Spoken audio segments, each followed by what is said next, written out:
I come to realize that man is a powerful being. Man is a powerful being full of intelligence, and within him lies the virtue of love and goodness. Yes, you have to know that because starting from the origin of creation, when God created man, he assigned him with every power, with every dominion to take and manage all that he has created.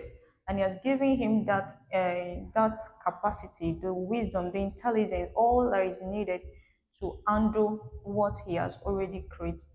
So, and same is also applicable to us. We are the one he created in his image and likeness. So, but we will be discussing on thought negativity and how you can break the walls of darkness around you. All right. As I said earlier, that man is a powerful being full of intelligence and love and goodness.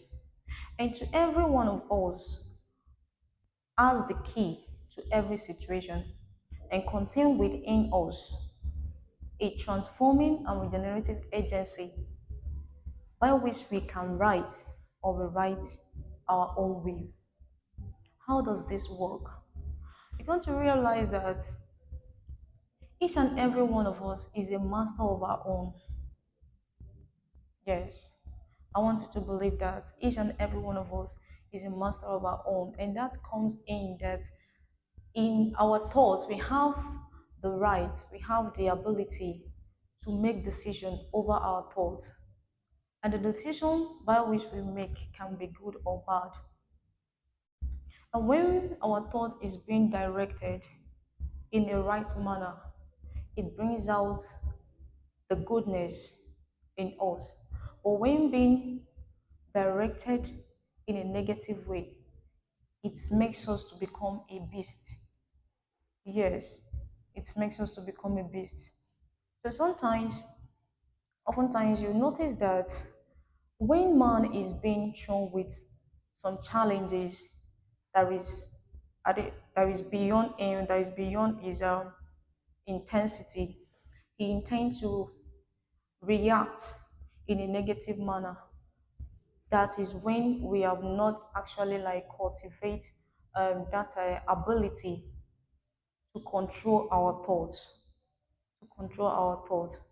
So when man is being faced with a challenge or a trial, we intend to misgovern or become foolish over ourselves.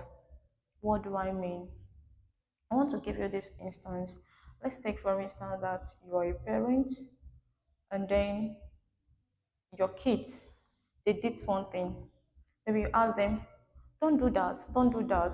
And remember, this the frequency by which these children is operating is not the same with yours. And they did that, not knowing the reason, the intention behind you telling them not to do that. They have done it.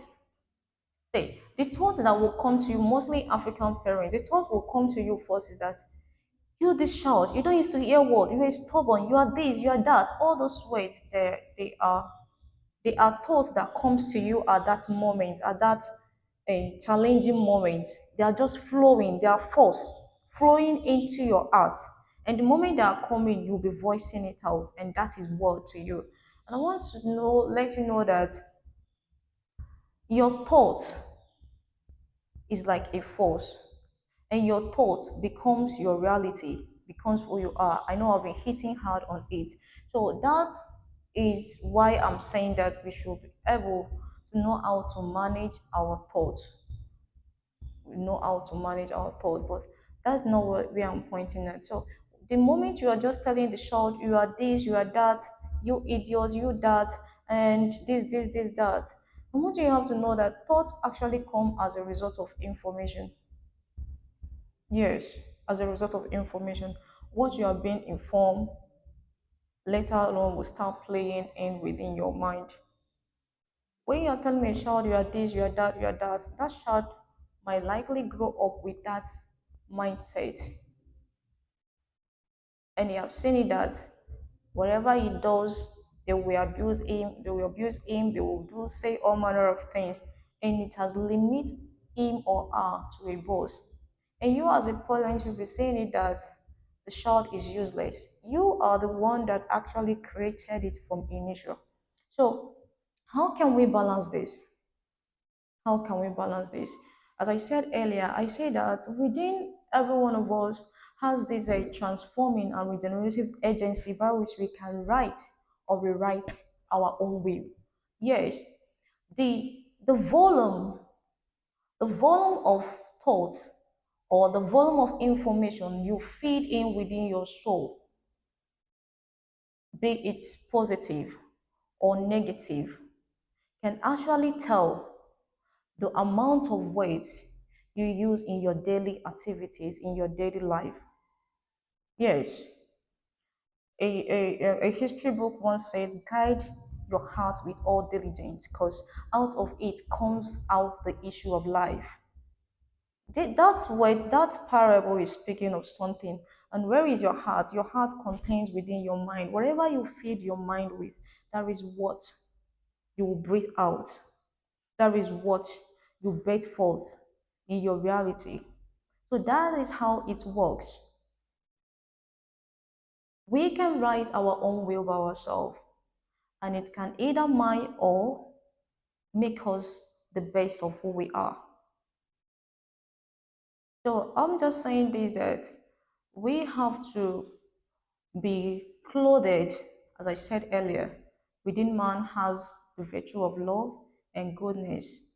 Yeah, we have to clothe our mind, our heart with this goodness, with this sweetness, with harmony of good words, of good thoughts.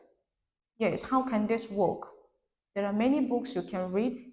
There are many things, know the kind of conversation you invent yourself into, know the kind of places you go, know the kind of things you see.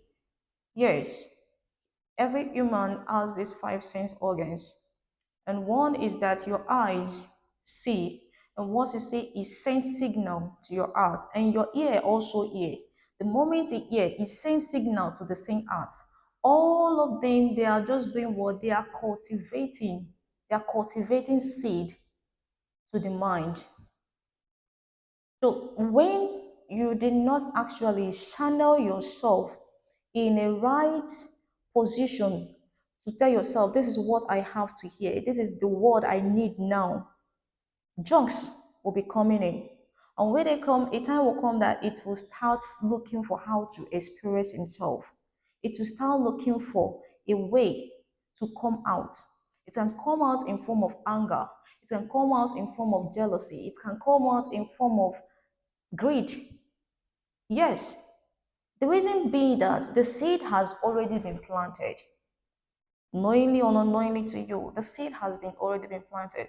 A good psychologist once said, I wanted to tell you the name, but if I remember, I'll tell you next time. He said something. There is nothing that is neutral. Yes, he said something. There is nothing that you can say that I'm neutral.